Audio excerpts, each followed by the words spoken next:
Ese día, la justicia me golpeó antes de que siquiera pisara la sala del tribunal. Lo que mi atacante no sabía es que esa agresión encendería la furia necesaria para desmantelar un imperio. El olor a café rancio y a justicia aplazada siempre me golpeaba al entrar al tribunal. Era un aroma al que nunca te acostumbrabas del todo. Una mezcla de ansiedad, papel viejo y el desinfectante barato que usaban para limpiar los suelos de mármol. Ese día, sin embargo, el aire se sentía más pesado, cargado con la electricidad de un caso importante. Mi caso. Llevaba meses preparando el juicio contra la red de narcotráfico de los hermanos Solís y hoy era el primer día. Mi traje a la medida se sentía como una armadura. Mi maletín de cuero pesaba con el peso de los argumentos que destruirían su defensa. Y mi mente era un bisturí afilado, listo para diseccionar cada mentira que se atrevieran a pronunciar. Caminaba con un propósito, mis tacones resonando con un ritmo seguro en el pasillo principal. Saludé con un movimiento de cabeza al fiscal del distrito, un hombre mayor que me veía como a su protegida, y le sonreía a una joven abogada de oficio que parecía a punto de vomitar por los nervios. Yo había estado en su lugar. Conocía ese miedo. Pero hoy no era día para el miedo. Era día para la victoria. La fila para pasar por el detector de metales era más larga de lo habitual. Turistas, familiares de acusados, testigos nerviosos y yo. Esperé mi turno pacientemente, repasando mentalmente mis primeras declaraciones. Cuando llegó mi momento, puse mi maletín, mi teléfono y mis llaves en la bandeja de plástico gris. Estaba a punto de pasar por el arco cuando una voz áspera me detuvo. Tú, la chaqueta también. Me giré. Era un oficial de seguridad del tribunal, un hombre corpulento de unos 50 años, con un bigote que parecía enfadado con el mundo y una placa que decía «Oficial Miller». Su mirada me recorrió de arriba a abajo, no con la evaluación profesional de un agente de seguridad, sino con un desdén apenas disimulado.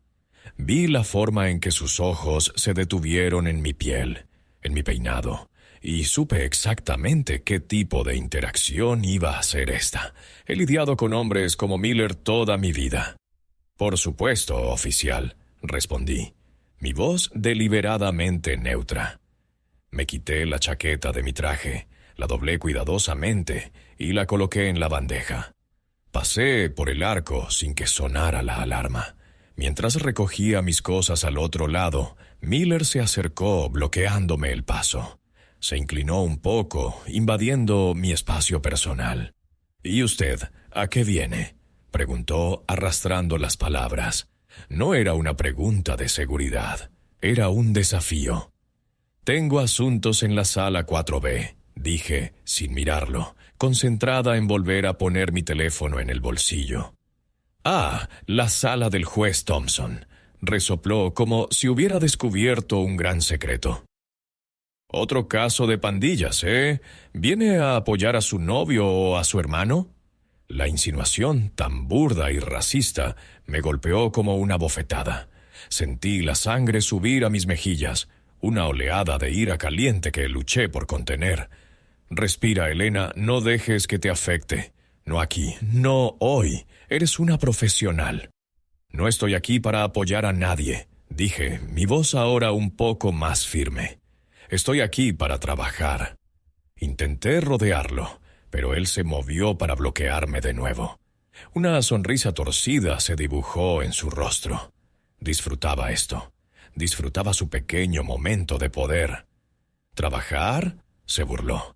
«¿Limpiando los baños? Porque no veo qué otro trabajo podría tener una como tú por aquí, a menos que estés en el banquillo de los acusados». Eso fue todo. La línea se había cruzado. Mi paciencia, cuidadosamente cultivada a lo largo de años de microagresiones y prejuicios flagrantes, se evaporó. Agarré mi maletín con fuerza. Lo miré directamente a los ojos por primera vez, y la frialdad en mi mirada pareció sorprenderlo por un segundo. «Apártese de mi camino, oficial», dije, y cada palabra fue como un trozo de hielo. Mi tono debió de encender una mecha en su frágil ego. Su sonrisa desapareció, reemplazada por una máscara de furia. Creyó que lo estaba desafiando, y en el momento en que di un paso para alejarme, su mano, gruesa y callosa, se cerró sobre mi antebrazo como un grillete. «No te vas a ninguna parte», gruñó, apretando con fuerza. «Vas a mostrarme un poco de respeto». El contacto físico fue un shock eléctrico. El ruido del vestíbulo pareció desvanecerse. Todo se ralentizó.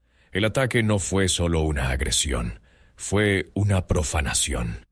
En el mismo edificio donde yo defendía la ley, un agente de la ley la estaba rompiendo, usando su uniforme como excusa para agredir a una mujer negra que se atrevió a no someterse.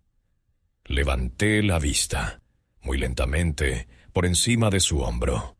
Vi al detective Rourke, el investigador principal en mi caso de los Solís, que acababa de entrar en el vestíbulo.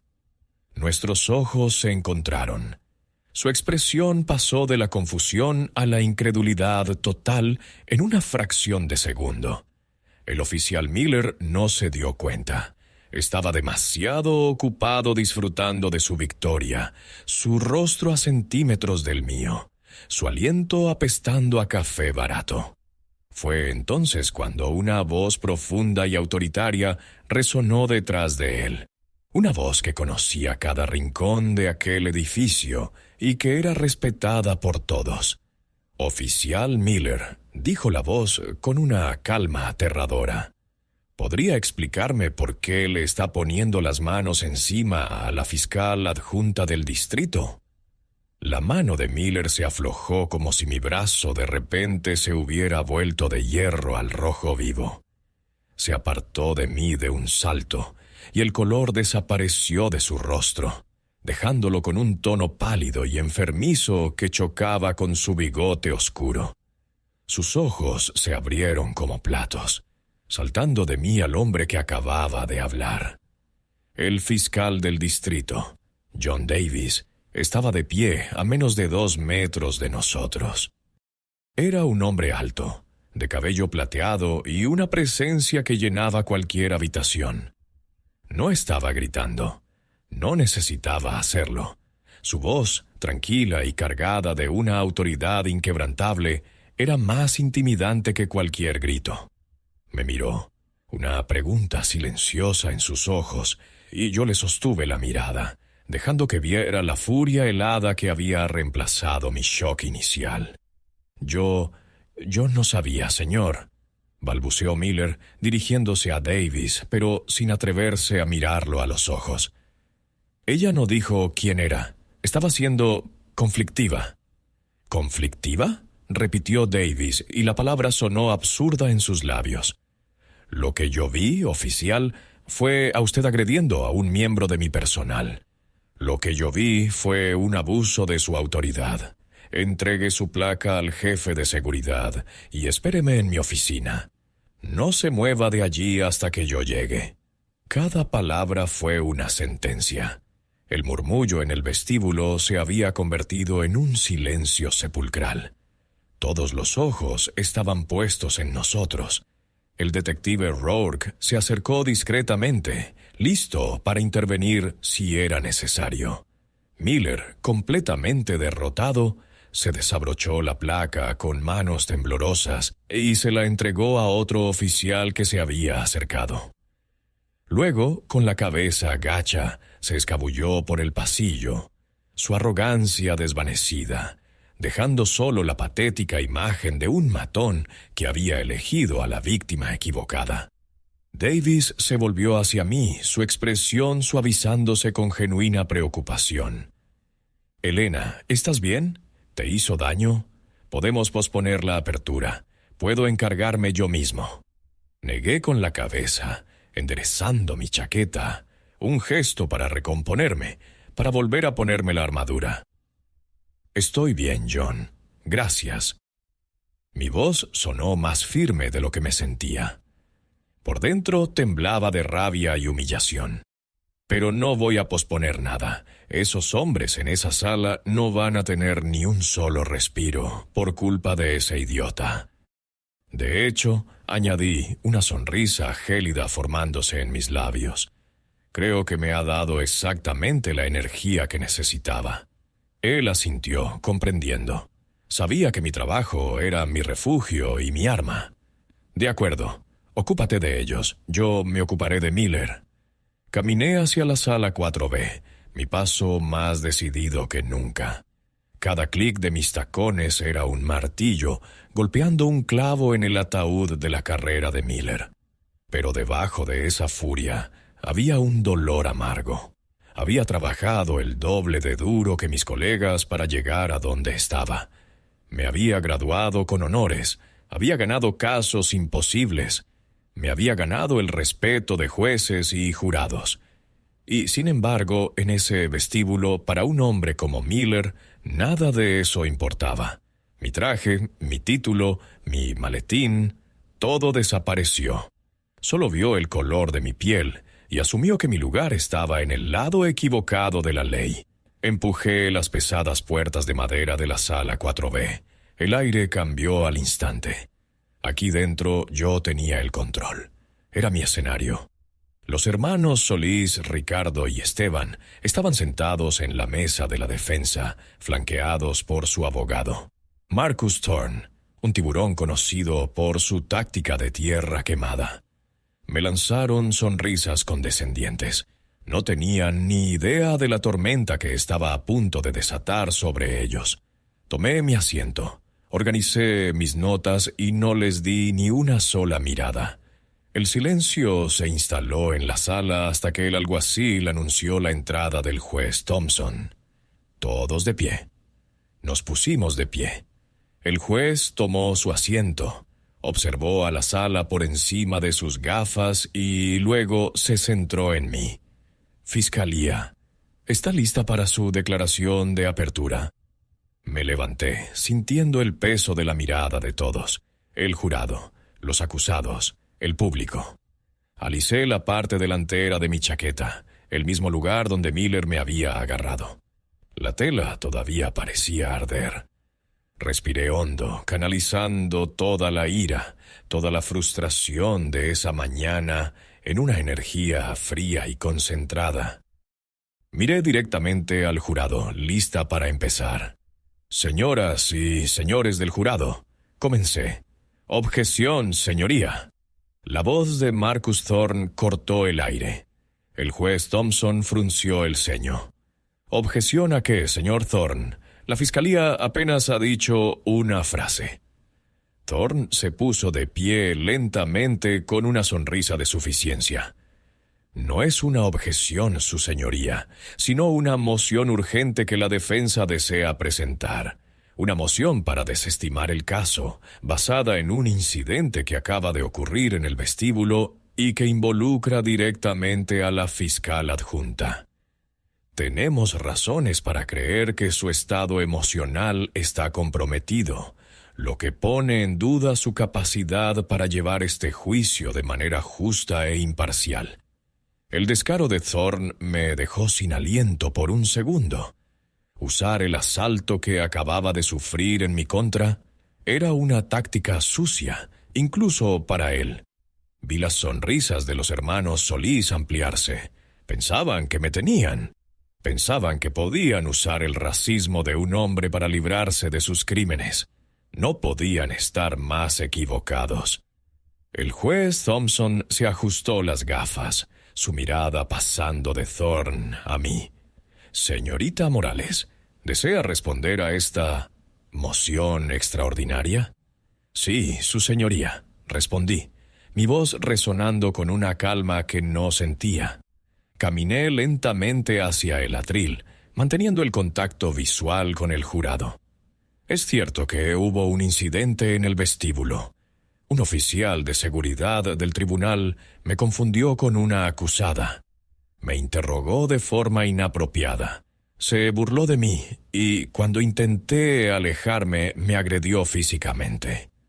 Un murmullo recorrió la sala. Los miembros del jurado se inclinaron hacia adelante, sus rostros una mezcla de shock e intriga. Los hermanos Solís dejaron de sonreír. Thorn parecía un poco menos seguro de sí mismo. Continué, mi voz ganando fuerza con cada palabra. El señor Thorn tiene razón en una cosa. Ese incidente ha afectado mi estado emocional. Me ha hecho sentir furiosa. Furiosa porque, incluso aquí, en el corazón de nuestro sistema judicial, una mujer negra con un título de derecho y una placa de fiscal puede ser reducida a un estereotipo por un hombre con un uniforme. Pero el señor Thorn se equivoca en su conclusión. Hice una pausa, dejando que mis palabras calaran. Me giré y miré directamente a los hermanos Solís, dos hombres que habían construido un imperio sobre la violencia y el miedo, envenenando las mismas comunidades de las que yo provenía. Esa furia, dije, mi voz ahora cortante como el acero, no ha comprometido mi capacidad para llevar este juicio. Al contrario, me ha recordado exactamente por qué estoy aquí. Estoy aquí para luchar contra hombres que creen que están por encima de la ley. Hombres que usan su poder, ya sea una placa o el cañón de una pistola, para intimidar y oprimir a otros. Hombres como el oficial Miller y hombres como los acusados, Ricardo y Esteban Solís. Señalé directamente a la mesa de la defensa. La moción del señor Thorn no es más que un intento desesperado de distraer la atención de la montaña de pruebas que hemos reunido contra sus clientes. Pruebas que demostrarán, más allá de toda duda razonable, que estos hombres dirigían una de las operaciones de narcotráfico más violentas que esta ciudad ha visto jamás. Así que no, su señoría. Mi capacidad no está comprometida. De hecho, nunca he estado más concentrada, y le pediría a la Corte que desestime esta moción ridícula para que pueda empezar a hacer mi trabajo y poner a estos criminales donde pertenecen, tras las rejas. El silencio en la sala era absoluto. Se podía oír el zumbido de las luces fluorescentes. El juez Thompson me miró fijamente durante un largo momento. Luego se dirigió a Thorn, su voz desprovista de toda paciencia. Señor Thorn, su moción no solo es denegada, sino que está al borde del desacato. Si vuelve a intentar una táctica tan transparente y ofensiva en mi sala, le aseguro que las consecuencias serán severas. Siéntese. Thorn se desplomó en su silla, con el rostro enrojecido por la humillación. Las miradas de suficiencia habían desaparecido de los rostros de los Solís, reemplazadas por una creciente ansiedad. El jurado me miraba de una manera completamente nueva, no solo como a una abogada, sino como a una luchadora. Había tomado el intento de Thorn de convertirme en una víctima y lo había transformado en un testimonio de mi fuerza. «Señorita Morales», dijo el juez, «proceda con su declaración de apertura». Me volví hacia el jurado, la adrenalina ahora convertida en un enfoque láser. «Señoras y señores del jurado», comencé de nuevo, mi voz clara y segura. «Esta mañana he tenido un duro recordatorio de que los prejuicios y el abuso de poder pueden aparecer en cualquier lugar. Pero también me ha recordado que nuestro deber, aquí en esta sala, es asegurarnos de que no prevalezcan. Hoy empezaremos a desmantelar el imperio criminal de los hermanos Solís, ladrillo a ladrillo, mentira a mentira». El juicio duró 3 semanas. Fue una batalla agotadora, pero nunca flaqueé. Cada vez que sentía que las fuerzas me fallaban, recordaba la mano de Miller en mi brazo, la sonrisa de Thorn, y encontraba una nueva reserva de determinación. El veredicto llegó rápido. Culpables de todos los cargos. Mientras los alguaciles esposaban a los hermanos Solís, nuestros ojos se encontraron. Su odio era palpable, pero en el fondo vi algo más. El respeto a regañadientes por la mujer que no habían podido quebrar. Más tarde, John Davis me encontró en mi oficina. Miller ha sido despedido, me informó, y el sindicato no va a luchar por él. Lo que hiciste en esa sala, Elena, fue una de las mejores actuaciones legales que he visto en mi vida. Convertiste veneno en medicina. Asentí, sintiendo por primera vez ese día el peso de todo lo ocurrido.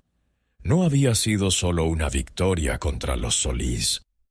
Había sido una victoria para cada persona de color que alguna vez había sido juzgada antes de abrir la boca. Salí del tribunal esa noche no solo como una fiscal victoriosa, sino como una mujer que había mirado a la cara a la injusticia, tanto en la calle como en la sala del tribunal, y se había negado a retroceder. Y esa, me di cuenta, era la justicia más importante de todas.